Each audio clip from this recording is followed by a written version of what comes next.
إن الحمد لله نستعين ونستغفره ونعوذ بالله من شرور أنفسنا ومن سيئات أعمالنا من يهدي الله فلا مضل له ومن يضلل فلا هادي له وأشهد أن لا إله إلا الله وحده لا شريك له وأشهد أن محمدا عبده ورسوله اما بعد السلام علیکم ورحمۃ اللہ وبرکاتہ یا اخوات البنات المسلمین انا احبکم فی اللہ. میں آپ سب بہنوں کو، سب بچیوں کو صرف اللہ کے لیے، اللہ سبحانہ وتعالیٰ کے لیے پیار کرتی ہوں، اور آپ سب سے دعائیں بھی لینا چاہتی ہوں. آپ سب کہیے احبک اللہ الذی احببتنی لہ، آمین یا رب العالمین. آج میں آپ سب کی خاص توجہ چاہتی ہوں اس خاص موضوع کو سمجھانے کے لیے.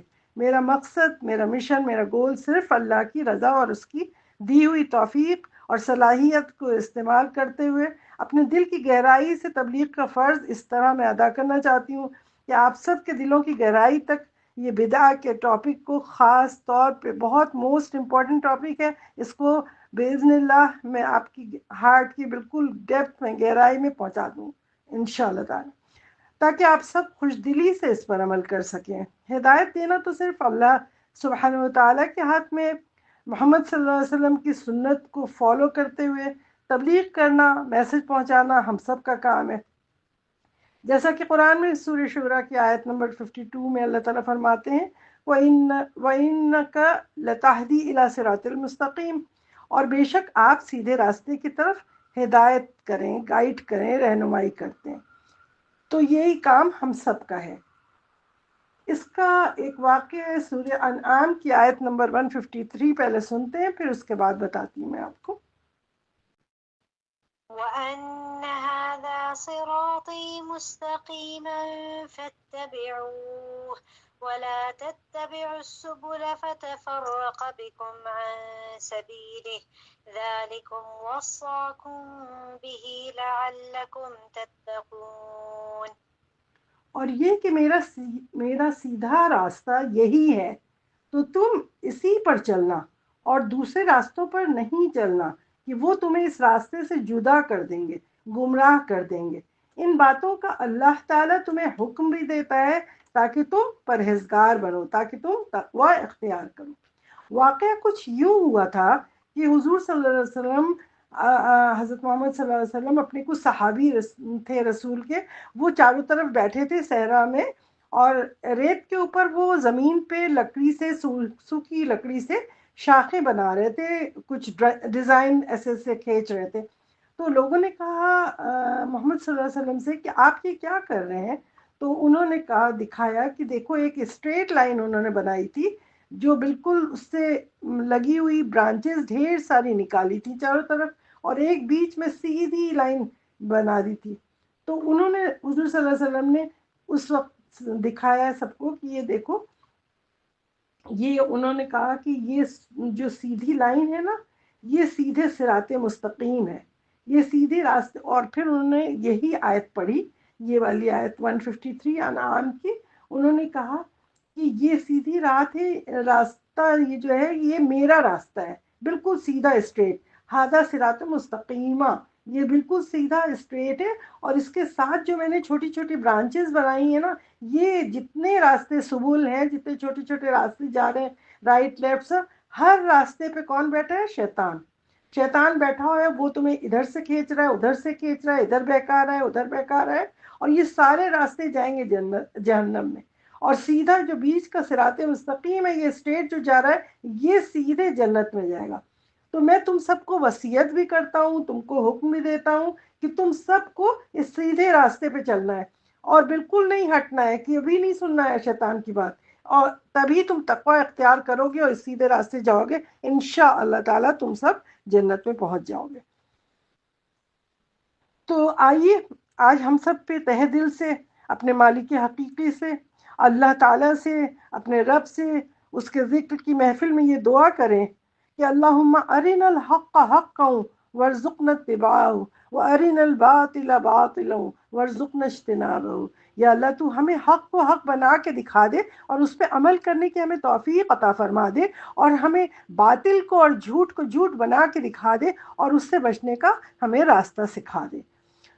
رب اشرح لی صدری ویسر لی امری واحلل عقدۃ من لسانی یفقہوا قولی۔ اے میرے رب ہمارے سینے کو کھول دے اور ہمارے لیے آسان کر دے، اور ہماری زبان کی گرہ کو کھول دے، اور ہماری بات میں اتنی آسانی پیدا کر دے کہ سارے لوگ میری بات کو بہت اچھی طرح سمجھ سکیں، سب کو میں سمجھا سکوں اپنی بات کو۔ آمین یا رب العالمین۔ تو میری عزیز بہنوں اور میری بچیوں، ہم سب کو اپنے رب کا لاکھ لاکھ شکر ادا کرنا چاہیے کہ ہمیں اس دنیا میں اللہ تعالیٰ نے مسلمان گھرانوں میں پیدا کیا۔ ہم سب پہ اللہ کا بہت بڑا احسان ہے۔ اللہ تعالیٰ نے بغیر محنت کے، بغیر کسی اس کے ہمیں گائیڈنس، ہمارا مینول جو ہے قرآن ہمارے گھروں میں رکھا۔ ہم پیدا ہوئے تو ہمارے گھروں میں ہمارے سامنے قرآن ہمیں موجود ملا، ہمیں ڈھونڈنا نہیں پڑا، ہمیں محنت نہیں کرنی پڑی۔ اتنی بڑی دنیا میں رہنے کا طریقہ سکھانے کے لیے اللہ تعالیٰ نے ہمیں مینول دے دیا۔ پھر مینول خالی خالی نہیں دیا، اس کے بعد اس کے اوپر عمل کرتے ہوئے ہمارے انبیاء انبیاء علیہ السلام اتنے سارے آتے گئے مسلسل، جو کہ آدم علیہ السلام سے آ رہے ہیں، اور آخری نبی ہمارے محمد صلی اللہ علیہ وسلم وہ لے کر آگے انہوں نے ہمیں قرآن یہ دے دیا کہ دیکھو یہ سارا اس میں راستہ ہے، تمہاری زندگی گزارنے کا سارا راستہ بتا دیا۔ اب ہمارا کام کیا ہے کہ اس قرآن کو ہم پڑھیں، اس کی آیتوں سے دیکھیں، ڈھونڈیں، کیونکہ یہ جو قرآن ہے یہ ایک کی رنگ ہے، ایک چابی کا گچھا دیا ہے اللہ تعالیٰ نے ہمیں، ایسے دیا ہے کہ اس میں بہت سی آیتیں ہیں، بہت سی وہ چیزیں ہیں ایکسکیوز می، آپ اس سے اپنا تالا کھولیں گے، اور اگر آپ نے صحیح چابی کو صحیح تالے میں لگایا اور کھول لیا تو آپ کہاں پہنچیں گے؟ سیدھے جنت میں۔ لیکن اگر اس کے اپوزٹ کیا، آپ نے اس چابی کو یوز کر کے صحیح تالے میں نہیں لگایا تو کیا ہوگا؟ آپ کو پتہ ہے اس کا اپوزٹ کیا ہوتا ہے؟ جنت کا، جہنم میں پہنچ جائے گا انسان۔ تو ہم سب کو جو اللہ تعالیٰ نے یہ چابی دی ہے، قرآن دیا ہے، اور کہا ہے کہ اس سے تمہیں اپنا راستہ آگے کا آسان کرنا ہے، تو ہم تو ٹریولر ہیں نا، چابی لے کے ایک ایک دروازہ کھولتے جائیں گے اور آگے بڑھتے جائیں گے، ابھی دنیا کی زندگی میں، پھر ہم برزخ کی زندگی میں پہنچیں گے، اور پھر ہم آخرت کی زندگی میں، ابدی زندگی میں پہنچیں گے، اور وہاں ہمیشہ ہمیشہ کے لیے رہیں گے۔ اس کا بیان سورہ کہف کی آیت نمبر 103 اور 104 میں اللہ تعالیٰ کیا فرماتے ہیں؟ قل هل ننبئكم بالأخسرين أعمالا الذين ضل سعيهم في الحياة الدنيا وهم يحسبون أنهم يحسنون صنعا۔ حضور صلی اللہ علیہ وسلم سے اللہ تعالیٰ کہتے ہیں، قل، کہہ دو، آپ فرما دیجئے حضور صلی اللہ علیہ وسلم، آپ ان سے کہہ دیجئے جو لوگ آپ کے پاس ہیں، اس وقت سے لے کے پھر آج تک دنیا میں جتنے لوگ آتے جائیں گے مسلمان، ان سب سے کہا ہے اللہ تعالیٰ نے کہ ان سب سے کہہ دیجئے، کیا ہم تمہیں ان لوگوں کا نہ بتائیں جو اعمال کے لحاظ سے سب سے زیادہ خسارے والے ہیں؟ یہ وہ لوگ ہیں کہ جن کی محنت، جن کی سعی، جن کی کوشش دنیا کی زندگی میں برباد ہو گئی ہے، ضائع ہو چکی ہے، اور وہ خیال یہ کر رہے ہیں، وہ یہ گمان کر رہے ہیں، وہ پورے وقت یہ سمجھتے رہے کہ وہ ایک اچھا کام کر رہے ہیں۔ تو میری عزیز بہنوں اور میری پیاری بچیوں، اس آیت کو ذرا سمجھیے کہ اس دنیا میں جو لوگ بھی پیدا ہوتے ہیں اللہ تعالیٰ سب کو فری ول دیتا ہے۔ اللہ تعالیٰ بالکل کسی کے ساتھ فیور نہیں کرتا۔ اللہ تعالیٰ عدل و انصاف میں اللہ سے بڑھ کے کوئی کر ہی نہیں سکتا عدل و انصاف۔ تو اللہ تعالیٰ کے اوپر ہم الزام نہیں لگا سکتے، بلیم نہیں کر سکتے کہ چونکہ ہم جہنمی لکھے تھے تو ہم جہنم والے کام کر رہے ہیں، چونکہ ہم جنتی لکھے تھے تو ہم جنت والے کام کر رہے ہیں۔ نہیں، ہم کو فری ول دی ہے اللہ تعالیٰ نے، اور ہمارا اسی حساب سے، اسی طرح سے ہمارا حساب کتاب ہوگا، اور حساب کتاب کرنے کے بعد جس نے نیک کام کیا وہ جنت جائے گا، جو برا کام کیا وہ جہنم میں۔ تو اللہ تعالیٰ نے ہدایت کے لیے ہم کو ایسے ہی نہیں اٹھا کے بھیجا، جب بھیجا تو ہمارے ساتھ ساتھ ہمارے رسول کو بھی بھیجا، کہا کہ یہ نہ ہو کہ پھر انسان کہے کہ نہیں ہم تو عمل نہیں کر سکتے تھے، قرآن میں بڑی مشکل چیزیں لکھی تھیں، تو حضور صلی اللہ علیہ وسلم کو بھیجا ایک انسان جو کہ پڑھے لکھے نہیں تھے، ان کو ساری آیتیں جبرائیل علیہ السلام سے بھیج کے کہا کہ اب اس کو پڑھو اور پھر لوگوں کو بتاؤ، تم اپنے قول سے، اپنے فعل سے اور اپنے اقرار سے. یعنی حدیث جو ہے ہمارے پاس تین طرح سے پہنچے گی، جس میں حکم دیں گے وہ قول ہے، اور جو فعل کر کے دکھائیں گے وہ فعل ہی ہے. اس کے بعد اقرار، جس چیز پہ نبی صلی اللہ علیہ وسلم خاموش ہو گئے، کہہ دیا ہاں یہ کام کر رہے ہو تو ٹھیک ہے، روکا نہیں ٹوکا نہیں، اس کا مطلب وہ تینوں چیزیں اس وقت میں اپروو ہو گئی پروفیٹ محمد صلی اللہ علیہ وسلم کی وجہ سے. تو وہ چیز ہمارے پاس صحابہ اور مختلف طریقے سے آتی چلی گئی. تو یہ آئی حدیث. تو قرآن تو تھا ہی، اس کے بعد حدیث آئی، کیونکہ جس چیز پہ ہم نبی صلی اللہ علیہ وسلم نے آرڈر کیا تو وہ سب چیزیں آئی. تو اب اگر کوئی بے وقوف انسان یہ کہتا ہے کہ ہم قرآن کو صرف مانتے ہیں، ہم حدیث نہیں مانتے، یا کہتا ہے بعد میں آئی حدیث، ایسی کوئی چیز نہیں ہے، ہر چیز ساتھ ساتھ آئی ہے. قرآن کا پھر پورا اس کا ڈسکرائب کر کے نبی صلی اللہ علیہ وسلم نے ہر چیز دکھا دیا. اب اگر ہم اس قرآن کو رکھتے ہیں، اٹھا کے سجا دیا، رکھ دیا الماری پہ اوپر، نہیں کھولا نہیں پڑھا، یا اٹھا کے ہم نے پھینک دیا پانی میں، سمندر میں ڈال دیا، تو کیا ہم جنت میں جا سکیں گے؟ اگر ہم نے سرچ ہی نہیں کیا، اس کو دیکھا ہی نہیں، کھولا ہی نہیں، تو ہم جنت میں کیسے جائیں گے؟ تو ہمیں تو اس کو ظاہر سی بات ہے، اس کو بہت اچھی طرح سے کھولنا ہے، ایک ایک چابی اس میں سے نکالنی ہے. جنت کے بھی 8 دروازے ہیں نا، نہ جانے ہمیں کون سا دروازہ مل جائے اور ہم جنت میں داخل ہو جائے. تو ہمیں قرآن میں سرچ کرنا ہے، دیکھنا ہے، ڈھونڈنا ہے کہ ہمیں کون سا دروازہ سوٹ کر رہا ہے، کون سی چابی ہمارے پاس پہنچ رہی ہے کہ صحیح تالے میں لگ جائے.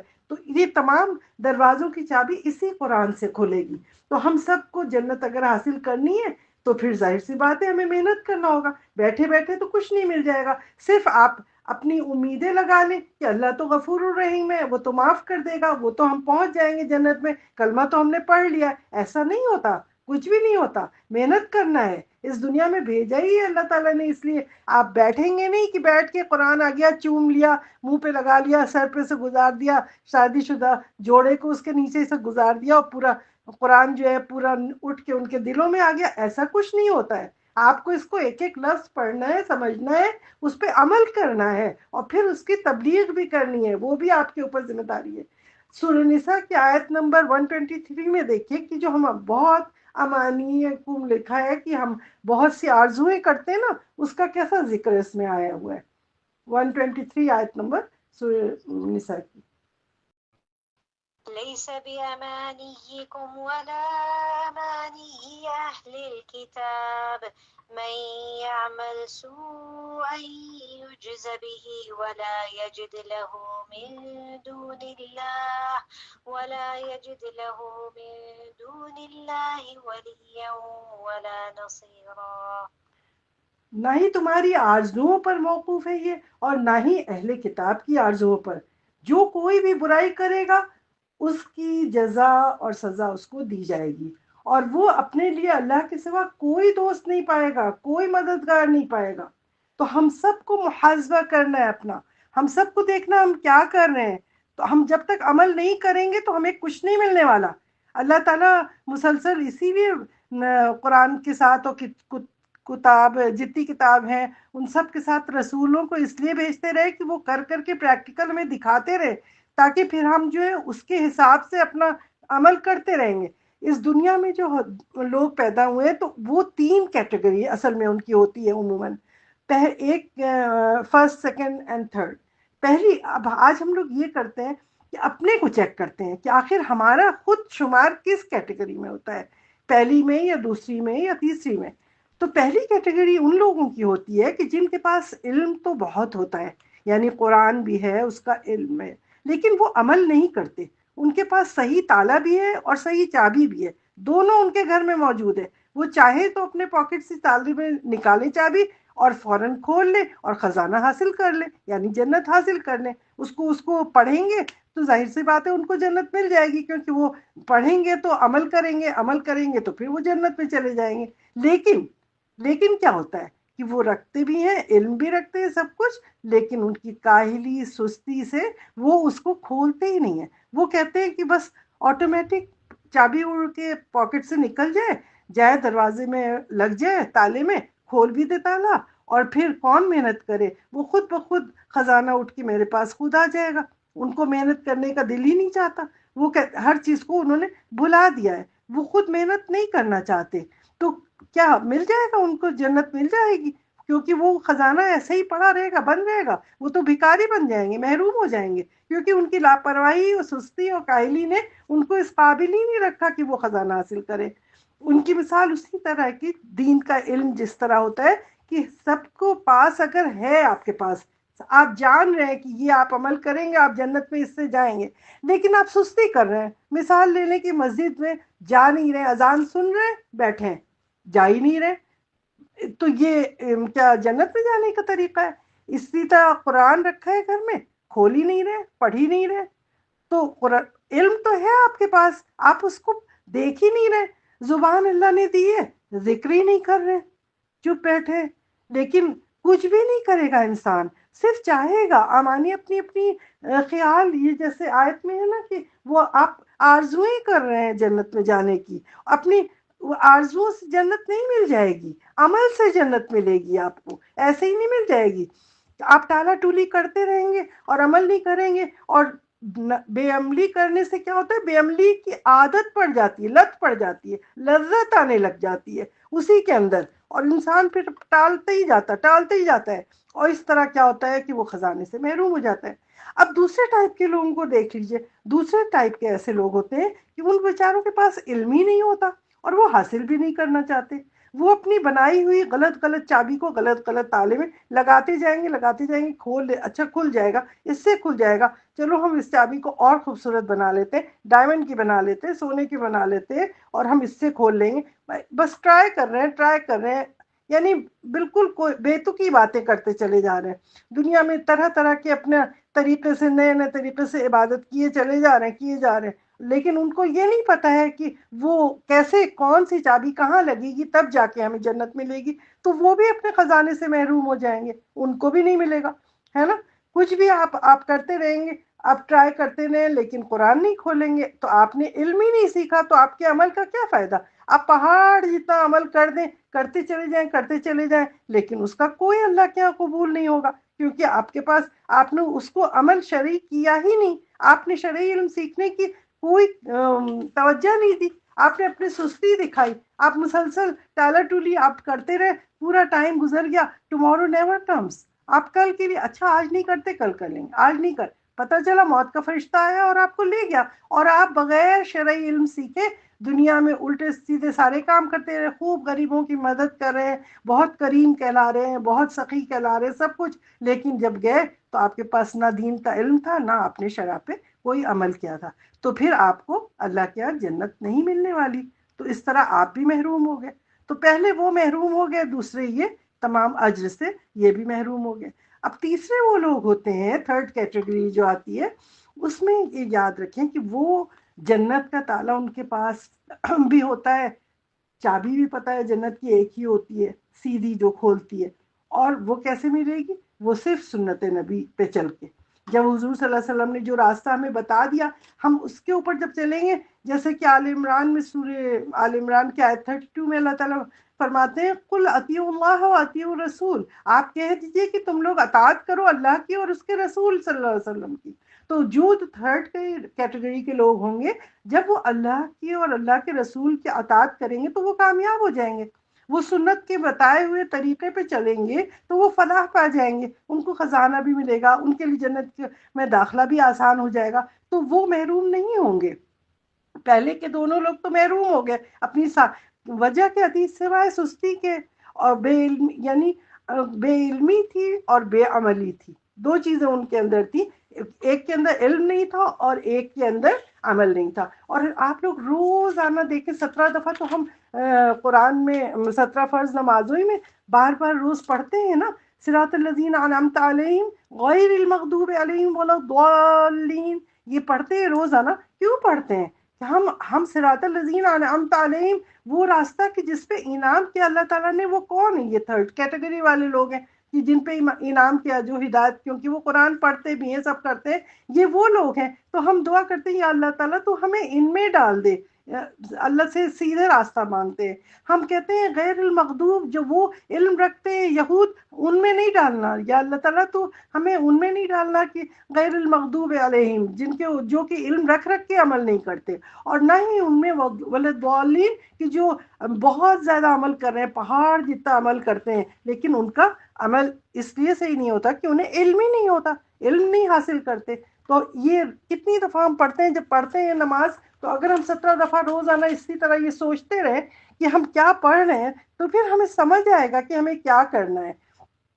تو اگر ہمیں اطیع اللہ و اطیع الرسول کریں گے تو بے شک ہمیں فلاح حاصل ہوگی، اور ہمیں جنت میں داخلہ بہت آسان ہو جائے گا. بس صرف بات یہ ہے کہ ہمیں اپنی سستی کو دور کرنا ہے، اپنی بے علمی کو دور کرنا ہے، اور ہمیں عمل کرنے والا بنا ہے.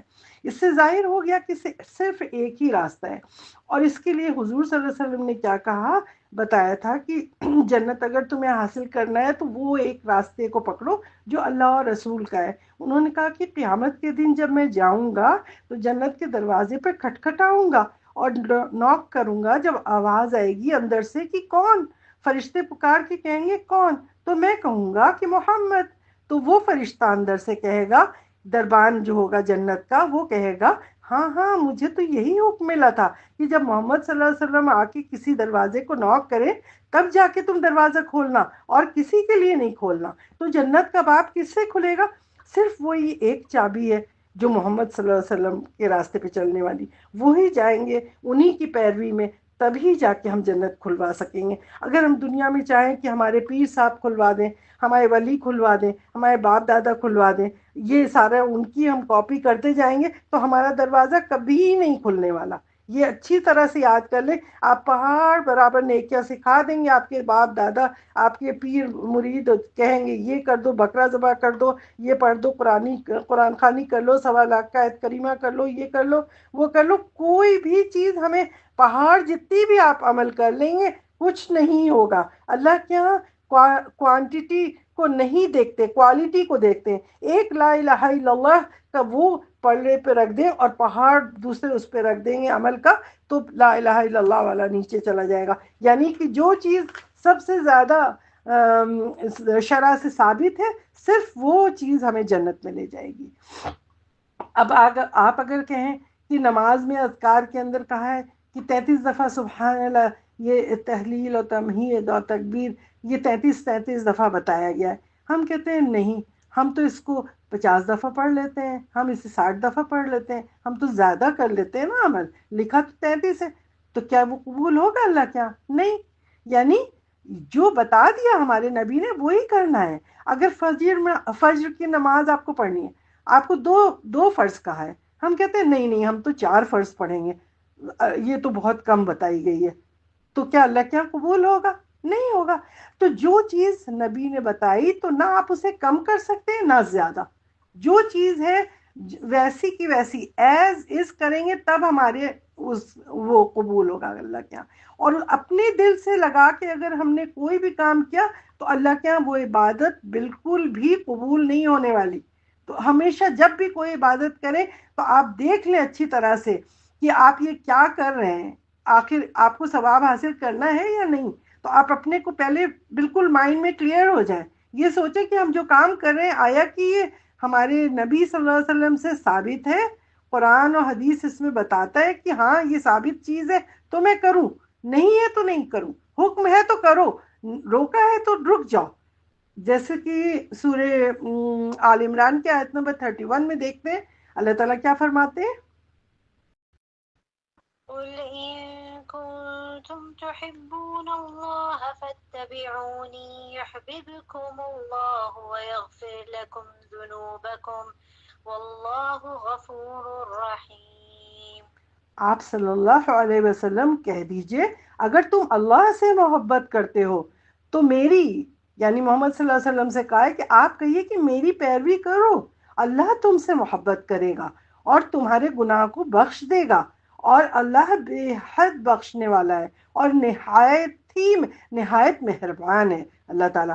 تو یہاں اللہ تعالیٰ نے کیا کہا، قل ان کنتم تحبون اللہ فاتبعونی یحببکم اللہ، یعنی کہ تم اگر اللہ سے محبت کرتے تو چاہتے ہو تو تمہارا کام ہے کہ تم نبی سے محبت کرو، اللہ ہی نے ان کو بھیجا ہے ہمارے پاس، تو ہمیں ہر کام جو ہمارے نبی بتائیں گے وہ ہمیں کرنا ہے۔ تو میرے عزیز بہنوں، ہم کو اپنے ہر عمل کو چیک کرنا ہے کہ آیا کہ ہماری رسول اللہ صلی اللہ علیہ وسلم کی سنت سے ثابت ہے، سنت کے مطابق ہے، کریں گے، اگر سنت ہے، نہیں ہے سنت نہیں کریں گے، چھوڑ دیں گے اس کو۔ علم رکھ کر بھی عمل نہیں کرتے جو لوگ، سستی کرتے ہیں، کاہلی کرتے ہیں، اگنورینس میں ایسے ہی ٹالا ٹولی کرتے ہیں، اور پھر بھی امید لگا کے بیٹھے رہتے ہیں کہ اللہ تو غفور الرحیم ہے، وہ تو معاف کر دے گا۔ تو یہ امانیکم میں آتا ہے جس کا ذکر سورہ نساء میں، کہ تم آرزویں بہت کر لو لیکن جنت میں نہیں جا پاؤ گے، عمل سے ہی، جب عمل کرو گے تبھی تمہارا یہ کام نیک عمل قبول ہوگا۔ جیسا کہ علامہ اقبال نے اپنے شعر میں، شاعر مشرق میں کیا کہا ہے، عمل سے زندگی بنتی ہے جنت بھی جہنم بھی، یہ خاکی اپنی فطرت میں نہ نوری ہے نہ ناری ہے۔ یعنی کہ ہم سب مٹی کے بنے ہوئے انسان ہیں، مادہ تخلیق کیا ہے ہمارا، مٹی ہے، آدم کی شکل میں ہیں ہم نا، آدم علیہ السلام سے آئے ہیں، انہی سے، تو نہ ہم نور سے بنے ہیں کہ اب کہ ہم نور سے بنے ہوں فرشتوں کی طرح کہ ہم جنتی ہیں، ہم ہدایت یافتہ ہیں پہلے ہی سے، سیدھے سیدھے جنت میں چلے جائیں گے۔ تو وہ کہتے ہیں نہ ہم نوری ہیں اور نہ ہی ہم آگ کے بنے ہیں جہنم کے لیے، کہ شیطان بنا ہے جہنم کے لیے، تو ہم آگ سے بھی نہیں بنے ہیں، تو ہم تو خاکی ہیں نا، ہم تو مٹی سے بنے ہوئے ہیں پیدائشی طور پہ، نہ ہم کوئی جنتی بنا ہے اور نہ ہی کوئی جہنمی بنا ہے۔ کبھی یہ نہیں سمجھے کہ نہیں ہم جنتی جہنمی اللہ نے ہمیں بنا دیا، نہیں، ہر شخص کی دو جگہ، اللہ تعالیٰ نے ہر شخص کے لیے دو جگہ بنائی، ایک جنت میں اور ایک جہنم میں۔ تو جنتی جب جنت میں جائیں گے تو ان کو جہنم میں ان کا ٹھکانہ دکھایا جائے گا کہ دیکھو یہ تمہارا ٹھکانہ جہنم کا تھا، لیکن تم نے نیک اعمال کیے اور آج تم جنت میں آئے، تو وہ اللہ کا اور شکر ادا کریں گے، وہ اللہ کو بہت زیادہ شکر ادا کریں گے کہ یا اللہ تو نے ہمیں یہاں پہنچا دیا، تو نے ہمیں جنت میں پہنچا دیا، ورنہ آج ہم وہاں جہنم میں ہوتے۔ اسی طرح جہنمی جو ہوگا اس کو جنت کا ٹھکانہ دکھایا جائے گا کہ دیکھو یہ تمہارا ٹھکانہ تھا جنت کا، اگر تم نے نیک عمل کیا ہوتا تو وہاں جاتے، لیکن آج تم نے نہیں نیک عمل کیا، ہمارے اس سے خلاف رہے، تو آج تم جہنم میں جا رہے ہو۔ تو پھر وہ جیسے جنتی تو وہ اللہ کی حمد و ثنا کرے گا، اور وہ ہوگا، اور جہنمی وہ روتا رہے گا، کفر کرنے کے بعد روئے گا، دکھ یاس تمنائیں کرے گا، کوستا رہے گا، اپنے کو کہے گا کیونکہ اب تو ٹائم نکل گیا، اب تو وہ کچھ نہیں کر سکتا۔ تو اس لیے ہم سب کو اگر جنت حاصل کرنی ہے تو اس دنیا میں ہی ہمیں عمل کرنا ہے، اپنے دنیا میں ہی ہمیں اپنی سوچنا ہے کہ ہم کیا کام کر رہے ہیں، آیا کی سنت کے مطابق ہے یا نہیں۔ تو امید ہے کہ آپ لوگوں کو یہ بات بالکل اب کلیئر ہو چکی ہوگی، بات آپ لوگ سمجھ آ گئے کہ کون سا عمل کرنے سے ہمیں جنت حاصل ہوگی اور کون سا نہیں ہوگا۔ تو ہمارا اب ہمیں دیکھنا ہے ہر دن جب ہم کوئی کام کریں گے تو دیکھیں گے کہ آیا کہ یہ کام اللہ کیا قبول ہوگا، یہ غارت و برباد ہو جائے گا۔ ہم کیونکہ دنیا میں ہم پہاڑ برابر بھی نیکیاں بھر بھر کے کرتے رہیں، لیکن ہمارے باپ دادا نے یہ بتایا ہے، ہمارے کلچر نے یہ بتایا، ہمارے پیر ولی مولوی صاحب نے بتا دیا، فقیر نے بتا دیا، فلاں نے یہ کر دیا، تو وہ ہم اب اگر کرتے رہیں گے تو کیا ہوگا حشر، کہ ہم جہنمی میں جائیں گے نا۔ تو سنت کی، اس سنت کے اپوزٹ جو چیز ہے وہ کیا ہے، اس کو کہتے ہیں ہم بدعت۔ تو ابھی تک ہم یہ ساری چیزیں جو بتا رہے تھے، آپ یہ سنت کی تھی نا، جو اس کے اپوزٹ کام، جس طرح رات کو دیکھتے ہیں نا اس کا اپوزٹ دن ہوتا ہے، دن کو دیکھتے ہیں تو رات کی پہچان ہوتی ہے، رات کو دیکھتے ہیں تو دن کی پہچان ہوتی ہے۔ اسی طریقے سے جب ہم سنت کو دیکھتے ہیں تو اس کے اپوزٹ جو کام کرتا ہے اس کے خلاف، وہ بدعت ہوتی ہے۔ اپنی طرف سے نئی نئی چیزیں نکالیں گے، بدعہ ہے وہ، عربی میں کہیں گے بدعہ، نئی چیز، عبادت کا نیا طریقہ، تو وہ چیز جو بھی ہم نکالیں گے وہ بدعہ کے معنی ہی ہے کہ نئی چیز، دین کو کامل ہو جانے کے بعد اب ہم اس میں سے کوئی نئی چیز کریں گے، اضافہ کریں گے تو وہ بدعہ کہلائے گا۔ تو اس کے لیے دیکھیں کہ اس میں آیت نمبر، سورہ مائدہ کی آیت نمبر 3 میں اللہ تعالیٰ کیا فرماتے ہیں، اليوم أكملت لكم دينكم وأتممت عليكم نعمتي ورضيت لكم الإسلام دينا۔ آج میں نے تمہارے لیے تمہارا دین مکمل کر دیا ہے اور تم پر اپنی نعمت کو پورا کر دیا، اور تمہارے لیے اسلام کو دین کے طور پر ہم نے دین کی حیثیت میں پسند کر لیا ہے۔ تو اللہ تعالیٰ نے بتا دیا کہ ہم نے تو تمہارے لیے اب اس دین کو پسند کر لیا ہے، اب تم اسی پہ عمل کر کے ہی جنت میں جا پاؤ گے۔ تو اب چاہے عقائد کا معاملہ ہو، چاہے عبادات کا معاملہ ہو، چاہے تجارت کا معاملہ ہو، چاہے اخلاق کا معاملہ ہو، کھانے پینے کا معاملہ ہو، اٹھنے بیٹھنے کا ہو، شادی بیاہ کا معاملہ ہو، پڑوسی کا، میت کے حقوق، اللہ تعالیٰ اور وراثت کے حقوق، تو یہ تمام چیزیں قرآن میں موجود ہیں۔ ہر چیزیں جو ہے قرآن میں موجود ہے، اسی طریقے سے کرنا ضروری ہے۔ اور اگر اپنے پاس سے ہم نے سوچا کہ نہیں ہماری عقل زیادہ ہے وہ کریں، تو ابو موسیٰ اشعری کا وہ واقعہ آپ لوگوں کو شاید پتہ ہوگا کہ عبداللہ بن مسعود کو انہوں نے آ کے بتایا کہ مسجد میں کچھ لوگ بیٹھے ہوئے ہیں، اذان کے بعد اور اقامت کے بیچ میں تھوڑی سا ٹائم ہے، وہ سارے کھجور کے بیج ڈھیر سارے پہاڑ کی طرح لیے بیٹھے ہوئے ہیں، اور کوئی کہتا ہے، ایک آدمی اللہ اکبر، سارے کہتے ہیں اللہ اکبر اللہ اکبر، پھر دوسرا کہے گا الحمدللہ تو وہ الحمدللہ کہیں گے، یعنی وہ ساری چیز ایک آدمی لا الہ الا اللہ کہے گا، سب کاپی کر رہے ہیں اور اس طریقے سے بول رہے ہیں۔ تو انہوں نے کہا یہ کیوں اس طرح کر رہے ہیں؟ کیا ہمیں نبی نے یہ بات سکھائی تھی؟ کہا تھا ہم لوگوں سے ایسے کرنے کو؟ نہیں کیا تھا۔ تو وہ اتنے غصے میں آ گئے، انہوں نے سیدھے جا کے وہاں دیکھا، کہا کہ ابھی نبی صلی اللہ علیہ وسلم کا کفن بھی نہیں میلا ہوا اور تم لوگوں نے یہ بدعتیں شروع کر دی، یہ دین میں نئے نئے طریقے سے یہ اٹھا کے انہوں نے سارے کھجور کے بیج سارے باہر پھینکوائے اور کہا کہ کوئی بھی نہیں، اپنے گناہ کو گنو، اپنے گناہوں کو گنو، تمہیں اللہ نے انگلی پہ نشان نہیں دیے، اس کے اوپر بیٹھ کے پڑھو، جو بھی پڑھنا ہے دل میں پڑھو، دوسروں کو دکھا کے زور زور سے پڑھنے کی ضرورت نہیں ہے، ایسی عبادت کرو۔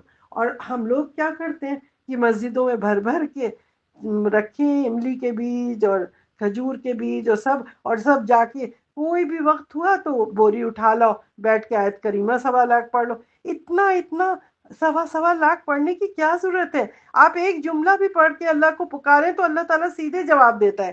پھر آپ لوگ وہ کام کیوں کرتے ہیں بدعت کا کام کہ جو نہیں ہے؟ یہ سب ہمارے ملکوں میں پتہ نہیں کہاں کہاں سے آیا ہے، انڈیا پاکستان ہر جگہ، بنگلہ دیش، کچھ بھی، میرا خیال ہے ہم لوگوں کی طرف ہی ایشیا میں کچھ زیادہ ہی ہے یہ سب۔ حالانکہ یہ تو عرب کا بتایا انہوں نے کہ یہ تو مکہ مکرمہ میں انہوں نے یہ بدعت شروع کی تھی، تو انہوں نے فوراً ہی ٹوک کے فوراً ہی اس کو روک دیا۔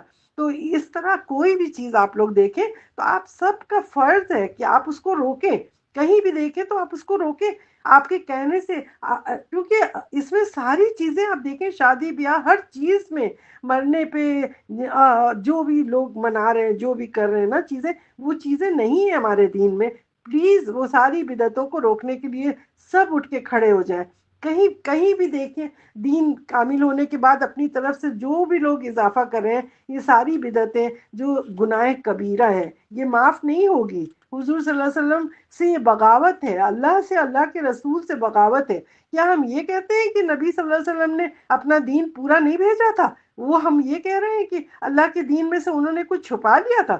انہوں نے تو ہر چیز پوری بتائی، امانت میں خیانت تو نہیں کی نا؟ تو وہ تو ساری چیزیں بھیجتے رہے اور بتاتے رہے اور ہمیں عمل کرنے کو کہا حضور صلی اللہ علیہ وسلم نے۔ اب ہم اگر ان کے اوپر الزام لگاتے ہیں کہ انہوں نے ہمیں یہ نہیں دیا تھا، ہمیں کچھ زیادہ پتہ ہے، ہم ایسی عبادتیں کر رہے ہیں کہ جو عبادت ہمارے نبی نے بتائی نہیں تھی، تو ہم اپنے کو کیا زیادہ عقل مند کر رہے ہیں؟ ہم ان کی ساری مخالفت کر کے اس طرح ہم کیا ہوگا؟ ہم خود ہی جہنمی بن جائیں گے۔ ان کا تو کوئی نقصان نہیں کیا، ہمارا ہی نقصان ہوا نا۔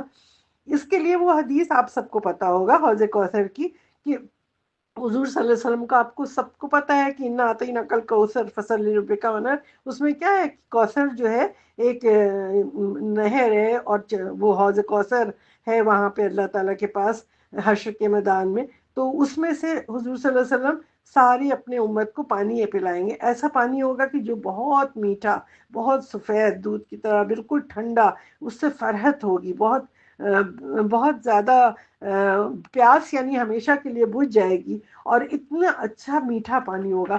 تو جب ہم یہ امت جو ہے حضور صلی اللہ علیہ وسلم کی قیامت میں جب پہنچے گی وہاں پہ، قیامت کے دن حوض کوثر کے پاس پہنچے گی، تو یہ اس کے اندر سارے امت کے لوگ ہوں گے، ظاہر سی بات ہے، تو آتے جائیں گے حضور صلی اللہ علیہ وسلم بڑا خوش ہو رہے ہیں، دیکھیں ارے امتی آ رہے ہیں، میرے ساری امت کے لوگ آ رہے ہیں، تو وہ انتظار کر رہے ہوں گے کہ آئیں تو ہم انہیں پانی پلائیں. اور یہ حوض کوثر بہت، جو جنت سے نہر بہ رہی ہوگی نا، وہ جا کے ایک چوکور سے بڑا سا ایک حوض ہوگا، وہ حوض کوثر میں گرے گی وہ نہر. اور وہ اس کے چاروں طرف کیا ہوتا ہے، بارڈر لگے ہوتے ہیں، وہ بارڈر کے اوپر گلاس، اتنے خوبصورت گلاس ہوں گے جو چاروں طرف لگے ہوں گے، جس میں حوض کوثر سے پانی پلایا جائے گا، ٹھنڈا پانی. اور رسول اللہ صلی اللہ علیہ وسلم اپنے ہاتھ سے پلائیں گے، ایک ایک کو دیں گے، دیتے جائیں گے، اور اس کی پیاس بجھتی جائے گی.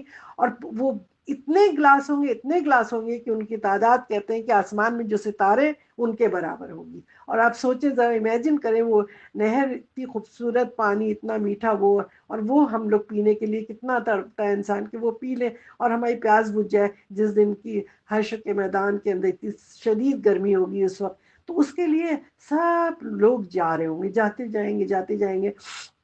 حضور صلی اللہ علیہ وسلم قریب وہ پکاریں گے، وہ کہیں گے امتی امتی، بڑا خوش ہو رہے ہوں گے. یا رب اصحابی، یا رب اصحابی، وہ کہیں گے میرے رب یہ ہمارے اصحاب ہیں. تو پھر وہ اچانک ایک پردہ ہو جائے گا. تو وہ کہیں گے یہ پردہ کیسے آ گیا؟ وہ بالکل پریشان ہو جائیں گے کہ یہ کیا ہوا کہ اچانک، یہ تو ان کے نور سے چمک رہے تھے، وضو کیا تھا انہوں نے، تو نماز پڑھتے تھے، نمازی لوگ تھے، ان کے تو نور سے ماتھا، ہاتھ، پاؤں، وضو کی جگہ چمک رہی تھی، تو یہ سارے کے سارے ایک دم اچانک پردہ کہاں سے آ گیا؟ تو وہ بہت پریشان ہو جائیں گے. تو اللہ تعالیٰ سے کہیں گے کہ یا رب انہم منی، وہ سارے ہماری امت کے لوگ ہیں. وہ پریشان ہو کے بولیں گے، فرشتوں سے کہیں گے کہ کیوں روک لیا، یہ پردہ کیوں ڈال دیا، یہ تو ہمارے میں سے ہے. تو پھر وہ کہیں گے، کہیں گے فرشتے انک لا تدری ما بدلو بعدک، تمہیں نہیں پتا. حضور صلی اللہ علیہ وسلم علام الغیوب تو نہیں ہے، وہ تو اللہ تعالیٰ ہے. تو وہ کہیں گے، ان سے بتائیں گے کہ آپ کو نہیں پتا، کیونکہ آپ جب چلے آئے تو انہوں نے آپ کے دین کو بدل دیا. اور پھر ایک اور حدیث میں آتا ہے کہ انک لا تدری ما احدثوا بعدک، یعنی اس میں بدعت ڈال دی، اس میں نئی نئی چیزیں ڈال دی. احدثا کہتے ہیں یہ نئی نئی چیزیں ڈالنے کا. یہ صحیح حدیث ہے. اس میں کہا، انہوں نے کہا ثم یحال بین وبینکم، یعنی ایک رکاوٹ ڈال دی جائے گی ان کے نبی صلی اللہ علیہ وسلم کے اس میں. اور وہ تو جب وہ سنیں گے فرشتوں سے کہ یہ وہ لوگ ہیں، یہ وہ باغی ہیں ہماری امت کے، وہ باغی لوگ کہ جنہوں نے ہماری شریعت کو بدل دیا، انہوں نے ہمارے دین کو تبدیل کر دیا، ہمارے قانون کو، جو اللہ نے پورا دین دیا تھا، قانون دیا تھا، اس کو انہوں نے بدل دیا. تو پھر آپ کو پتہ ہے کہ کیا ہوگا؟ تو پھر محمد صلی اللہ علیہ وسلم اتنی سخت ہو جائیں گے، کہیں گے سحقن سحقن لمن بدل بعدی، وہ کہیں گے بھاگ جاؤ، دور ہو جاؤ، دور ہو جاؤ، دفع ہو جاؤ میرے پاس سے، تم نے دین میں تبدیلیاں کر دیں. استغفر اللہ. سوچیں ذرا، جب کیا ہوگا وہ اس دن کی، جب ہم اتنی اتنی اپنی نیکیاں لے کر جائیں گے اور وہاں ہمیں حوض کوثر پہ پانی نہیں نصیب ہوگا. ہمیں اللہ تعالیٰ اس دن سے بچائے. اللہم لا تجعلنا منہم، کہ نبی صلی اللہ علیہ وسلم دور بھگا دیں گے، سوکن سوکن کر کے کہہ دیں گے ان کو دور کر دو، ہماری نظروں سے ہٹا دیں گے. تو ان کو نہ شفاعت نصیب ہوگی، نہ ان کو حوض کوثر کا پانی ملے گا. تو یہ ساری سزائیں پھر وہ بھگتیں گے. ہو سکتا ہے کہ اللہ تعالیٰ ساری سزائیں بھگتنے کے بعد ان کو جنت میں ڈال دے، یہ تو اللہ کی مرضی ہے، ہم نہیں کہہ سکتے. لیکن اس وقت تک یہی ہوگا جیسا کہ حدیث میں آیا ہے.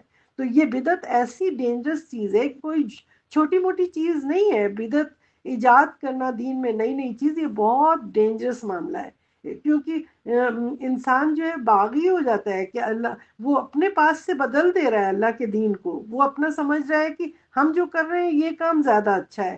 لوگ سمجھتے ہیں کہ دین کے نام پہ وہ جو بھی کریں گے، اچھا برا جو بھی کام، سب اللہ کے یہاں قبول ہوگا. ایسا نہیں ہوتا. ہر نئی چیز جو دین میں ثواب کی نیت سے ڈالی جائے گی وہ ساری بدعت ہے. اور وہ سب چیزیں، چوری، زنا، شراب، جوا، جھوٹ، ان سب سے بڑھ کر گناہ ہے، اتنا بڑا گناہ ہے. تو اس لیے اللہ کے دین میں تبدیلی کرنا یا اس میں کچھ داخل کر دینا، بدعت اس میں ڈال دینا، یہ بہت بڑا گناہ ہے. دین میں ملاوٹ کرنا، تبدیلی کرنا، یہ بالکل جائز نہیں ہے. بغاوت ہے، چیٹنگ ہے، بہتان ہے اللہ اور رسول پہ. کہ جیسے رسول نے امانت میں خیانت کی ہے، اللہ نے جو دین بتایا تھا وہ ہم تک نہیں پہنچایا، کیا خیانت کی تھی نبی نے؟ نعوذ باللہ، کیا اللہ تعالیٰ کے دین کو چھپا کے وہ چلے گئے تھے؟ نہیں، انہوں نے تو ساری چیزیں بتا دی۔ تو من عمل عملا لیس علیہ امرنا فہو رد، یعنی کہ جو کوئی ایسا عمل کرے گا کہ جو ہم نے کرنے کو نہیں کہا تھا تو وہ رد ہے، وہ مردود ہے، یہ کہا ہے حضور صلی اللہ علیہ وسلم نے، یہ صحیح حدیث ہے۔ تو ہم اپنے دل سے اگر نماز، روزہ، حج، زکوٰۃ سب کچھ اگر کریں گے اپنی انداز سے، اپنی طرف سے سوچ کے، تو وہ نہیں اللہ کے یہاں قبول ہوگا۔ قبول صرف وہی ہوگا جو ہمیں بتا دیا گیا ہے، جس طریقے سے بتایا ہے ایسے کرنا ہے، ایسے نماز پڑھنی ہے، ایسے حج، ایسے روزہ کرنا ہے، وہی ہوگا۔ تو نیکی اگر غلط جگہ پر کی جائے تو وہ گناہ بن جاتی ہے۔ اگر اتحیات آپ کو پڑھنا ہے جہاں پہ، آپ نے وہاں سورہ فاتحہ پڑھ دیا، اور جہاں سورہ فاتحہ پڑھنا تھا وہاں آپ نے اتحیات پڑھ دیا، تو کیا آپ کی نماز قبول ہوگی؟ دونوں چیزیں اچھی ہیں نا، لیکن ان کی جگہ الگ بتا دی ہے کہ اس جگہ پہ پڑھو۔ قیام میں کہا ہے کہ قیام کے اندر سورہ فاتحہ پڑھنا ہے، ہم وہاں کھڑے ہو کے اتحیات پڑھ رہے ہیں۔ جہاں پہ رکوع میں کہا سبحان ربی العظیم کہو، تو ہم وہاں سبحان ربی العلیٰ کہہ رہے ہیں، اور سجدے میں کہا سبحان ربی العلیٰ کو، تو ہم وہاں سبحان ربی العظیم کہہ رہے ہیں۔ تو کیا ہماری نماز قبول ہوگی؟ نہیں ہوگی نا۔ تو اس طرح سوچیں کہ جو چیز ہمیں بتا دی ہے اللہ تعالیٰ نے وہی ہمیں کرنا ہے۔ اللہ تعالیٰ نے قرآن میں جو جو کہہ دیا وہی کرنا ہے، کیونکہ الیوم اکملت لکم دینکم، اللہ تعالیٰ نے کہا ہے آج ہم نے تمہارے لیے تمہارے دین کو کامل کر دیا ہے۔ اب ہم نہیں اس پہ ایڈیشن کر سکتے، کچھ بھی نہیں کر سکتے۔ کوئی اذان کر رہا ہے، اذان میں کہے کہ نہیں ہم یہ اذان کے وقت وہاں پہ زور زور سے سورہ فاتحہ پڑھیں گے، کیا یا نہیں ہم کچھ کہیں گے نہیں ہم تو زور زور درود پڑھیں گے، ہمیں یہ اچھا لگتا ہے؟ تو نہیں ہو سکتا نا۔ تو یہ چیزیں بالکل جائز نہیں ہے۔ ہر چیز جو جیسی بتائی گئی ہے وہی ہمیں کرنا ہے، اپنی مرضی نہیں چلے گی، بالکل وہی کام کرے۔ حاصل کرام کیا ہوا کہ ہر عبادت کو محمد صلی اللہ علیہ وسلم کے بتائے ہوئے طریقے سے کرنا یہی فرض ہے، ورنہ ہماری سارے کام بدعت ہو جائیں گے اور اللہ کے یہاں کچھ قبول نہیں ہوگا۔ تو میری عزیز بہنوں، امید کرتی ہوں کہ آپ سب کو یہ سمجھ میں آ گیا ہوگا کہ بدعت کیا ہے۔ دین میں ہر نئی عبادت، نیا طریقہ جو بھی ہے، جو بھی ہم پریکٹس کریں گے من گھڑت طریقے سے، وہ ساری چیزیں جو محمد صلی اللہ علیہ وسلم ان کے صحابہ سے ثابت نہیں ہے، ان عبادات کو ثواب کی غرض سے ہم جو کرتے ہیں، ایجاد کرتے ہیں، اپنی طرف سے عمل کرتے ہیں، اس عمل کی ترغیب دیتے ہیں دوسروں کو، اور اس کو خوبصورت بنا بنا کے حضور صلی اللہ علیہ وسلم کی طرف منسوب کر دیتے ہیں، یہ تمام کام ہمیں جہنم کی طرف لے جائیں گے۔ یہ تمام کام سنت کے مخالف ہیں، اور یہ تمام بدعتیں جو ہیں دین میں داخل کرنے والے لوگ جو ہیں یہ پروف یہ کرنا چاہتے ہیں کیا کہ محمد صلی اللہ علیہ وسلم نے امانت میں خیانت کی، تو یہ بہت بڑا گناہ ہے۔ پورا دین امت کو نہیں بتایا تھا، کیا وہ یہ سمجھ رہے ہیں؟ ہمارے نبی صلی اللہ علیہ وسلم نے ہر چیز امانت پوری پہنچا دی ہے، اور ان بدعتیوں کو اللہ تعالیٰ نے وہی یا پیروں یا ولیوں کو کے ذریعے سے یہ نئی نئی عبادات لگا کے امت میں پھیلائے چلے جا رہے ہیں نا، اور اللہ کے یہاں سے سارے مطلب سب کو گناہ گار کر رہے ہیں۔ ایک تو خود ایجاد کرتے ہیں، اور پھر دوسروں کو جو پڑھے لکھے نہیں ہوتے اور پڑھے لکھے بھی ہوتے ہیں وہ بھی کرتے ہیں بدعتیں۔ تو بس ہمیں یہ دیکھنا ہے، اپنے دل دماغ کو، آنکھ کو کھول کے دیکھیں، سمجھیں ہم کیا کر رہے ہیں۔ سورہ نساء کی آیت نمبر 64 میں دیکھتے ہیں اللہ تعالیٰ کیا فرماتے ہیں۔ وما أرسلنا من رسول إلا ليطاع بإذن الله ولو أنهم إذ ظلموا أنفسهم جاءوك فاستغفروا الله واستغفر لهم الرسول لوجدوا الله توابا رحيما۔ اور ہم نے کوئی رسول نہیں بھیجا مگر اس لیے کہ اللہ کے حکم سے اس کی فرما برداری کی جائے، اطاعت کی جائے۔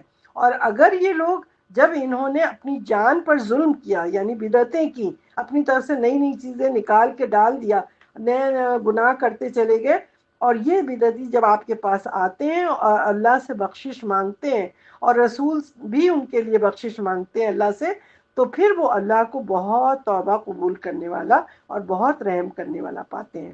اس لیے اگر ہم سے بدعتیں ہوئی ہیں، کچھ بھی ہوا ہے، تو چاہے کتنے بھی گناہ ہو گئے ہوں، کتنی بھی بدعتیں ہوئی ہیں، لا علمی میں، جہالت میں، ہم سب اگر سچی توبہ کریں گے تو اللہ تعالیٰ کو ہم غفور الرحیم پائیں گے۔ اللہ بخشنے والا ہے، اللہ کے پاس ابھی ہم زندہ ہیں، ابھی ہمارے پاس ٹائم ہے کہ ہم پلٹ آئیں، ہم سے جو بھی غلطیاں ہوئی ہیں خود بھی پلٹیں، دوسروں کو بھی جو جو آپ جانتے ہیں، جس کو بھی جانتے ہیں جو کر رہا ہے ان کو جا کے بتائیں اور ان کو سمجھائیں تاکہ وہ سب پلٹ آئیں اور عبادت کا صحیح طریقہ آ جائے، کیونکہ صحیح عبادت کے فائدے ہی فائدے ہیں۔ جو بھی انسان صحیح عبادت کرتا ہے تو فرشتے بھی اتنی عبادت کرتے ہیں، آپ سوچیں ہم لوگوں سے کہیں زیادہ، لیکن قیامت کے دن وہ فرشتے اللہ تعالیٰ سے کیا کہیں گے؟ کہیں گے سبحانک ما عبدنا حق عبادتی، وہ کیا کہیں گے کہ اللہ تعالیٰ ہم تو اپنے آپ سے عبادت کا ہم حق ادا ہی نہیں کر پائے، تو کیا ہم لوگ ادا کر پائیں گے؟ جب فرشتے یہ کر رہے ہیں جو کہ رات دن بالکل نان اسٹاپ عبادت کرتے ہیں اللہ کی، ہم تو دنیا میں لگے رہتے ہیں نا، تو ہم نے کون سا حق ادا کیا ہے؟ ہم تو یہی ہمیں تو کہنا ہی چاہیے سبحان کا ما عبدنا حق عبادتی۔ عبادت اللہ کا وہ تحفہ ہے کہ جس کا ہم کو فائدہ ہوتا ہے۔ ہم اللہ سے توبہ کریں، اللہ سے معافی مانگیں تو ہمارے دل کو خوشی ہوتی ہے، جب ہم روتے ہیں ہمارے آنسو گرتے ہیں تو ہمارا دل ہلکا ہوتا ہے۔ عبادت ہماری ضرورت ہے، ہمیں انٹرنل پیس ملتا ہے، اس سے قربت ملتی ہے اللہ کی، سکون حاصل ہوتا ہے۔ عبادت ہمیں فریڈم دیتی ہے، لبریٹ کرتی ہے۔ اللہ کی اگر صحیح طرح عبادت کریں اس سے ہمارا اخلاق اچھا ہوتا ہے، ہمیں سیرت اچھی ہو جاتی ہے، ہمارا ایمان تازہ ہو جاتا ہے۔ عبادت ہے اللہ کی رضا حاصل کر لیتے ہیں، تو اللہ تعالیٰ سے بات چیت کرتا ہے جب انسان کلام کرتا ہے رات کے وقت، تہجد کے وقت، کبھی بھی، تو اللہ سے بات کر کے دل اتنا ہلکا ہو جاتا ہے۔ آپ کو کوئی بھی مشکل ہوتی ہے آپ اللہ سے بات کرتے ہیں، اور جو اللہ سے بات نہیں کرتا وہ جہالت کرتا ہے، تکبر کرتا ہے، اور شیطان تو چاہتا ہی ہے نا کہ ہم کو بہکاتا رہے، وہ ہمیں ہمیشہ دوسری طرف کھینچتا رہتا ہے۔ تو شیطان جب ہوتا ہے نا تو اس کو کیا مزہ آتا ہے؟ وہ دیکھتا ہے کہ یہ مومن بندہ، مسلم بندہ جو ہے یہ تو بہت اچھی سنت والی عبادت کر رہا ہے، تو اس کو کیا ہوتا ہے کہ حسد ہوتی ہے۔ وہ سوچتا ہے میں تو جہنم میں جانے والا، یہ کہاں سے اچھی اچھی باتیں کر رہا ہے، اچھے اچھے کام کر رہے ہیں، یہ تو اب وہ تو جنت میں چلا جائے گا۔ اب اس کو ترکیبیں سوچتی ہیں۔ وہ کیا کرتا ہے؟ وہ سوچتا ہے اب ہم انہیں کیسے گمراہ کریں، ہم نے تو اللہ سے وعدہ کیا ہے ہم آئیں گے آگے سے، پیچھے سے، رائٹ سے، لیفٹ سے، ہر طرف سے گھیریں گے اور اس کو ہم بہکا کے لے جائیں گے اپنے ساتھ جہنم میں۔ تو وہ سوچتا ہے کہ اگر ہم اس کو گناہ سکھائیں گے تو یہ گناہ تو کر لے گا، اور اس کے بعد جا کے اللہ سے توبہ بھی کر لے گا، جیسے آدم علیہ السلام نے کیا، توبہ کیا، معافی مانگا، اللہ اسے معاف بھی کر دے گا۔ تو پھر وہ کیا کرتا ہے؟ وہ کہتا ہے کہ ہم اس کو گناہ نہیں سکھائیں گے، ہم اس کو بدعت سکھائیں گے۔ بدعت سکھائیں گے کیوں؟ کیونکہ بدعت کے بعد تو انسان توبہ نہیں کرے گا، اس کو وہ کیونکہ عبادت کر رہا ہے نا، وہ تو سمجھ رہا ہے کہ ہم تو بہت اچھی عبادت کر رہے ہیں، تو وہ اس کو گناہ نہیں سکھاتا، کیونکہ اسے پتا ہے کہ اللہ تعالیٰ کہتا ہے لا تقنطوا من رحمت اللہ، ہمارے اس سے مایوس نہیں ہو، ہم تمہیں معاف کر دیں گے۔ تو جب بھی انسان بندہ اللہ کے پاس جائے گا تو اللہ تعالیٰ کہتا ہے آؤ پلٹو میری طرف، ہم تمہارے سارے گناہ معاف کر دیں گے۔ تو شیطان اپنے پلان کرتا ہے کہ اس کو اب مجھے گناہ نہیں سکھانا ہے، وہ اپنا جال پھیلاتا ہے، وہ کہتا ہے ہم اس کو ایسی ایسی بدعتیں سکھائیں گے کہ جس کو یہ پوری زندگی کرتا رہے گا، کبھی توبہ ہی نہیں کرے گا، کیونکہ مرتے دم تک اس نے تو اس کو سمجھا ہے کہ میں عبادت کر رہا ہوں، ہے نا؟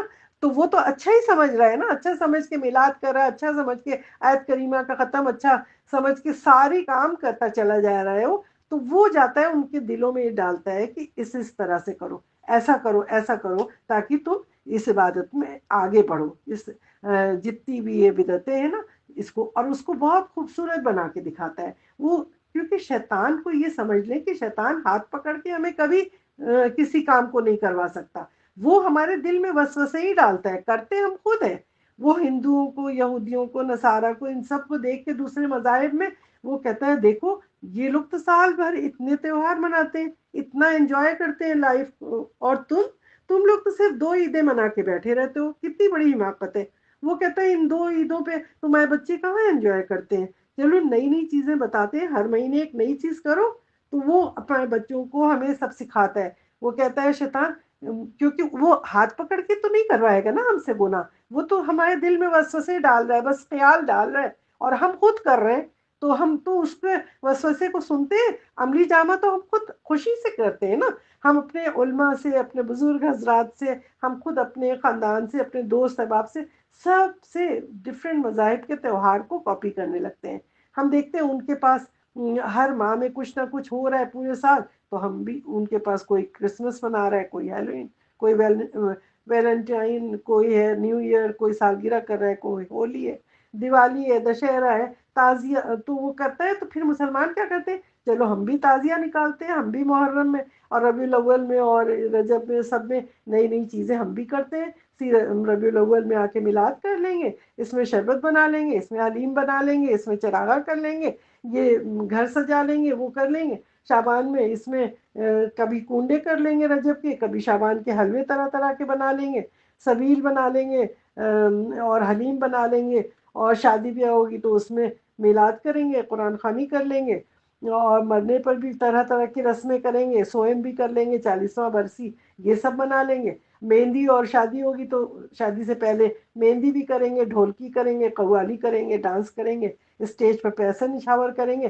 دنیا میں مسلمان غربت میں پڑے ہیں، غزہ کا یہ حال ہو رہا ہے، دنیا میں کیا ہو رہا ہے، اور ہم اپنے پیسوں کو قوالوں کے اوپر پھینک رہے ہیں. مطلب اتنا افسوس ہوتا ہے کہ ہم میوزک میں ناچتے گاتے اس طرح کی دھولنے تک اٹھ کے ڈانس کرتی ہیں. پہلے ہوتا ہے ڈانس کے لیے بلائی جاتی تھی عورتیں جو ناچنے والی ہوتی تھی. آج ہمارے اپنے اپنے خاندانوں کی عورتیں یہ سب کھڑی ہو کے مردوں کے ساتھ ڈانس ناچ کرتی ہیں. یہ کیا ہے؟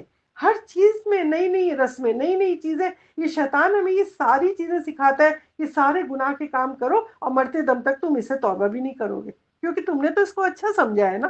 تو جو دین کے کام ہیں وہ بھی بدعتیں ہیں، اور جو دنیا کے کام ہیں یہ بھی گناہ کے کام ہیں. تو یہ سارے کام ہم کرتے چلے جا رہے ہیں شیطان کے بہکانے پہ، اور ہم سوچ ہی نہیں پا رہے ہیں کہ ہم گناہ کر رہے ہیں، اور اسی کے ذریعے سیدھے جہنم میں جائیں گے. اپنا مقام ہم جہنم کا خود تیار کر رہے ہیں.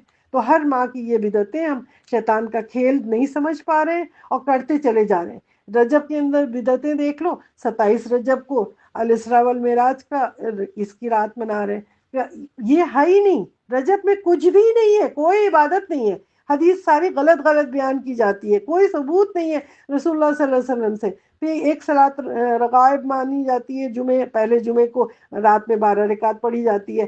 پھر ایک اور ہوتی ہے، پہلی جمعرات کو 12 کا روزہ بھی رکھتے ہیں، 12 رکعت مغرب اور عشاء کے درمیان نماز پڑھتے ہیں. پہلی رکعت میں فاتحہ، دوسرے میں سورہ قدر، تیسرے میں 12 دفعہ سورہ قل اللہ. کچھ لوگ کہتے ہیں بہت کثرت سے اس مہینے میں روزہ، یہ بھی بدعت ہے، کہیں بھی نہیں رکھا حضور صلی اللہ علیہ وسلم نے. تو ہم کیوں کر رہے ہیں؟ عمرے کی کثرت کر رہے ہیں رجب میں، کہاں لکھا ہے بھائی؟ کوئی حدیث ہے؟ کہیں بھی نہیں ہے. غلط جو بھی حدیث ہے غلط ہے. یہ ساری بدعتیں ہیں، نہ محمد صلی اللہ علیہ وسلم سے ثابت ہے، نہ صحابہ سے، نہ کسی نے کیا. کنڈے کی میٹھی میٹھی ٹکیاں بنا رہے ہیں، سب کو کھلا رہے ہیں، فاتحہ دے رہے ہیں ایک کونے میں صفائی سے، یہاں پہ یہ چادر بچھا لو، وہ کر لو. یہ کیا کتنی عجیب بات ہے. حدیث میں آتا ہے کل بدعت ضلالہ و کل ضلالۃ فی النار. ہر نئی چیز گمراہی ہے، اور ہر گمراہی آگ میں لے جائے گی. ہر چیز ہمیں آگ میں لے جا رہی ہے، تو ہم وہ کام کیوں کر رہے ہیں؟ ایسی عبادت کر رہے ہیں. اللہم انی اعوذ بک من النار. اللہ تعالیٰ ہم سب کو بچائے ان سب چیزوں سے کہ ہم اس طریقے سے کیوں کرتے ہیں. نہ نماز کی زیادتی کرنی ہے، نہ روزے کی، نہ عمرے کی، نہ صدقے کی. ایسی کوئی چیز نہیں ہے رجب میں، اور نہ ہی شعبان میں. شعبان میں بھی نصف شعبان میں اٹھا کے رات میں قبروں پہ جا رہے ہیں، کوئی چراغا کر رہا ہے، کوئی دن میں یہ کر رہا ہے، کوئی جاگ رہا ہے، کوئی روزہ پڑا ہے. یہ ساری بدعتیں ہیں. لیلۃ المبارکہ کہہ دیا قرآن میں، کہہ دیا کہ ان انزلناہ فی لیلۃ المبارکہ کہہ دیا، 15 تاریخ کو آتا ہے. یہ غلط ہے، باطل قول ہے. لیلۃ القدر میں قرآن نازل ہوا ہے. شہر رمضان الذی انزل فیہ القرآن جب کہہ دیا ہے کہ قرآن اس وقت نازل ہوا ہے، تو یہ لیلۃ المبارکہ کیوں شعبان میں منانے لگ گئے؟ یہ غلط بات ہے. تو نہیں کرنا چاہیے ہم یہ سب. اسی طرح ویس قرنی کا واقعہ کر کے دانت پہ گرم گرم حلوہ سے مزید بلیڈنگ کروائیں گے. مطلب عجیب بات ہے. اب ایک حلوہ بنا تھا، پتہ نہیں صحیح ہے یا غلط ہے، اس کے بعد اب 1000 طرح کے ڈیزائن کے انڈے کے حلوے، تو میوے کے حلوے، تو اس کے حلوے، پتہ نہیں کیا کیا بن رہا ہے. فیشن بڑھتا چلا ہی جا رہا ہے. تو اور پھر اتنی زیادہ لائٹیں لگائیں گے 12 ربیع الاول کو، اور اس طرح. اور کچھ لوگ صلاۃ التسبیح پڑھتے ہیں. اس کا بھی یہ کہ ایک دفعہ آپ نے نماز پڑھی پوری زندگی کی قضا نماز معاف ہو گئی، پتہ نہیں یہ کیا ہے، واللہ عالم۔ صرف اللہ سے توبہ کریں، اللہ سے معافی مانگیں، اللہ تعالیٰ معاف کر دے گا۔ آپ کو یہ نئی نئی بدعتیں نکالنے کی کوئی ضرورت ہی نہیں پڑے گی، کیونکہ یہ تو شیطان آپ کو سکھا سکھا کے آپ کو نئی طرف لے جا رہا ہے۔ تو یہ سب نہیں کریں، نہ رجب میں نہ شعبان میں، کسی مہینے میں کچھ نہیں۔ 2 عید اور بقرعید 2 ہے، اس میں کریں، اللہ آپ خوشیاں منا لیں، بقیہ پورے 7 سال آپ نارمل رہیں۔ رمضان کے اندر جو ہے اس کی اہمیت وہ کریں، سب وہ ساری شرح کے سارا وہ کام کریں جو ہمارے نبی نے بتایا، اس کے علاوہ کچھ بھی نہیں کرنا ہے۔ اور اس اپنے آپ کو ہر چیز سے بچائیں، کیونکہ یہ بدعت، ہمیں بدعت کی پریکٹس سے سمجھ لیں سوائے جہنم کے کچھ نہیں ملنا ہے۔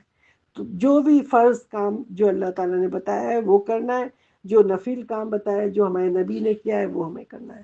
تو میری عزیز بہنوں، میری آپ سب سے ریکویسٹ ہے کہ اس ریمائنڈر کو غور سے سنیں، سمجھیں، اپنا محاسبہ کریں، زیادہ سے زیادہ لوگوں کو فارورڈ کریں، بتائیں، اپنی اصلاح کریں، اپنے بعد سب کی اصلاح کریں، سب کو وارن کریں، شیطان کی چالوں سے بچیں، اور اس کو سب اچھی طرح سمجھیں۔ جیسا کہ آپ دیکھیں سورہ الاحزاب کی آیت نمبر 66 68 میں اللہ تعالیٰ کیا فرماتے ہیں؟ يوم تقلب وجوههم في النار يقولون يا ليتنا أطعنا الله وأطعنا الرسولا وقالوا ربنا إنا أطعنا سادتنا وكبراءنا فأضلونا السبيلا ربنا آتهم ضعفين من العذاب والعنهم لعنا كبيرا۔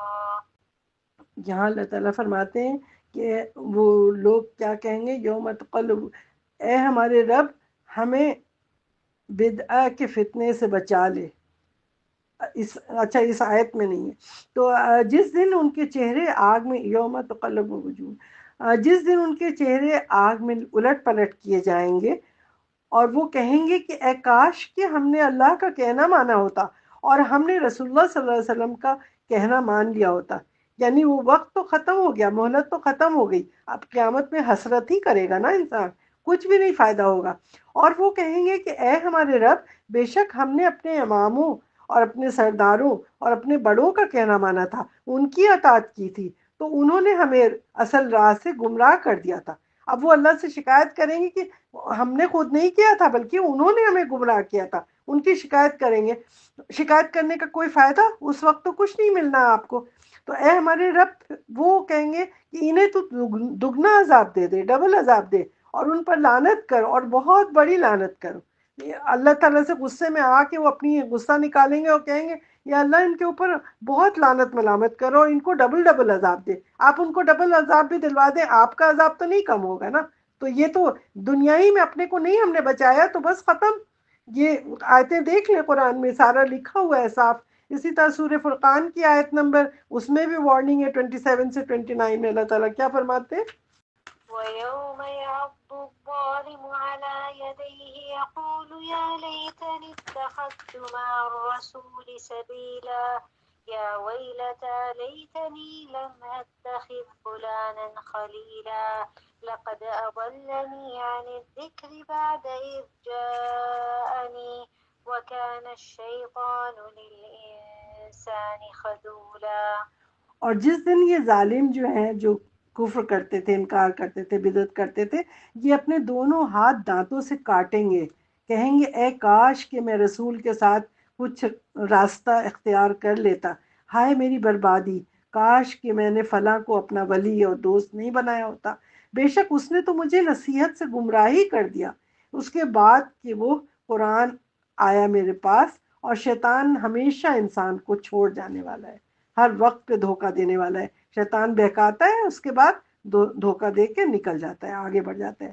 تو میری عزیز بہنوں، اللہ تعالیٰ سے دعا کریں کہ اللہ تعالیٰ ہم سب کو اس بدعت سے بچائے، اس فتنے سے بچائے، تاکہ ہم کو سب کو آنکھ کھول کے ہم پہچان سکیں کہ آیا کہ ہم بدعت کر رہے ہیں یا سنت کر رہے ہیں۔ ہم اس کو ہر اپنا کام کرنے کو اس کو چیک ضرور کریں کہ آیا ہم بدعت کریں یا سنت کریں۔ ہم سب کو اللہ تعالیٰ سے امید رکھنا چاہیے کہ اللہ تعالیٰ ہمیں نیک کام کی توفیق عطا فرمائے، اور اس خوبصورت اور خطرناک اور نازک یہ جو ٹاپک ہے، اس موضوع کا حق امید کرتی ہوں کہ میں نے ادا کر دیا ہے اس وقت۔ اللہ تعالیٰ حسنات کے میزان میں اس حقیر سی کاوش کو بہت وزنی کر کے قبول فرما لے، اور میرے لیے، میرے والدین اور امت مسلمہ کی مغفرت کا ذریعہ بنا دے۔ آمین ثم آمین۔ اقول قولی هذا واستغفر الله لي ولكم ولجميع المسلمين۔ اللهم إني أسألك من خير ما سألك منه نبيك محمد صلى الله عليه وسلم، وأعوذ بك من شر ما استعاذ منه نبيك محمد صلى الله عليه وسلم، وأنت المستعان وعليك البلاغ ولا حول ولا قوة إلا بالله۔ اللهم إني أسألك موجبات رحمتك وعزائم مغفرتك والسلامة من كل اسم والغنيمة من كل بر والفوز بالجنة والنجاة من النار۔ آمین یا ذا الجلال والإکرام۔ یا رب، یا کریم، یا فتاح الابواب، یا رب افتح لی ابواب رحمتک وفضلک۔ آمین۔ سبحانک اللہم وبحمدک ونشہد ان لا الہ الا انت ونستغفرک ونتوب الیک۔ آج تمام خیر کی باتیں اللہ سبحانہ وتعالیٰ کی طرف سے تھا، اور خیر و شر جو تھا اللہ کی طرف سے، اور شر میری طرف سے اور شیطان مردود کی طرف سے تھا۔ صلی اللہ تعالیٰ علی خیر خلق محمد وآلہ واصحابہ واہل بیتہ اجمعین۔ والسلام علیکم ورحمۃ اللہ وبرکاتہ۔